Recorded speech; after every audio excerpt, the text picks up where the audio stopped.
So இந்த player வந்து நம்ம சேல் பண்ணிட்டதுனால இதில் வந்து ஒரு வீடியோ ஒன்று சும்மா போட்டு பார்க்கலாம். ஓகேவா? இந்த பிளேயர் எப்படி ஒர்க் ஆகுது அப்படின்னு ஓப்பன் பண்ணிலாம் காட்ட மாட்டேன். சும்மா எப்படி ஒர்க் ஆகுதுன்ட்டு ஒரு டிவிடியை போட்டு செக் பண்ணி பார்ப்போம். வேறு என்ன பண்ணுறது? ஓகே, இது வந்து ஃபஸ்ட்டு இந்த ஸ்க்ரீன் எப்படி ஓப்பன் பண்ணணும். ஏன்னா இந்த ஸ்க்ரீன் வராது, ஸ்க்ரீனில் வந்து படம் வராது. நம்ம வந்து சவுண்டு கேட்குதான்னு மட்டும் பார்ப்போம். இது என்னது? டிவிடி. ஸோ இந்த டிவிடி ஃபஸ்ட்டு இதை ஓப்பன் பண்ணி பார்க்கலாம். ஓப்பன் பண்ணி பார்க்கலான்னா இந்த படம் ஓடுதா, சவுண்டு கேட்குதா அப்படின்னு பார்ப்போம்.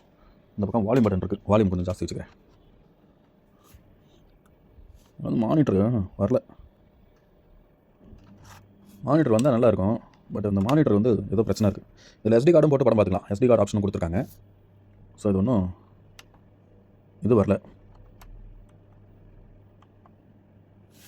ஸோ சவுண்டு கேட்கல, அதனால் சுற்றுதா இல்லையான்னு தெரியலையே. சுற்றுதா இல்லை அவ்வளோ இருக்குது. சரி, வேறு ஏதாவது பாட்டுக்கிட்டு போட்டு பார்ப்போம். ஏன்னா அதில் வந்து மெனு பட்டன்லாம் இருக்கும், நம்ம இதை போட்டு பார்க்கலாம். ப்ளே பண்ணி பார்ப்போமா?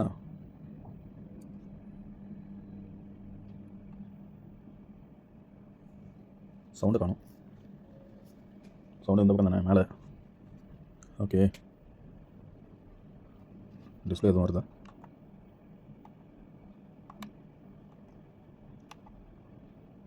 என்னப்பா இது? ஏற்கனவே ஒரு டைம் போட்டு பார்த்தா சவுண்டெல்லாம் நல்லா வந்துச்சு. சவுண்டு காணுமே. ஓடுதா இல்லையான்னு தெரியல. இது எப்படி கனெக்ட் பண்ணுறது, எப்படி கண்டுபிடிக்கிறது ஓடுதா இல்லையான்ட்டு? உள்ள மோட்டர் சுற்றுதா?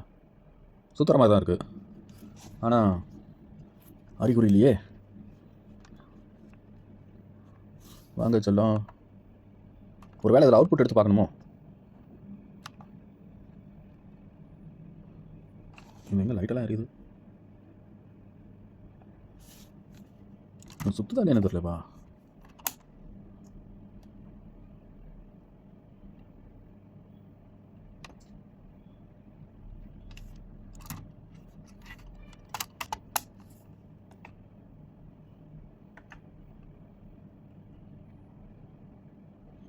இது ஒரு வேளை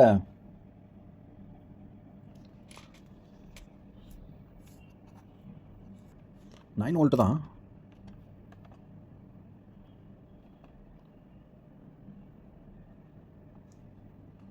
ஓ, இதில் இந்த பட்டன் மாத்திரம் போல இருக்கு.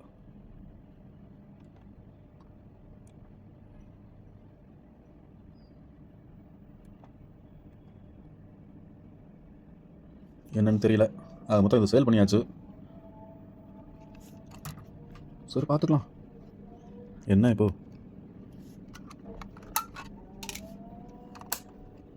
மும்பைக்காரருக்கு தான் கொடுத்துருக்கேன், அதனால் அவங்க பார்த்துக்குவாங்க.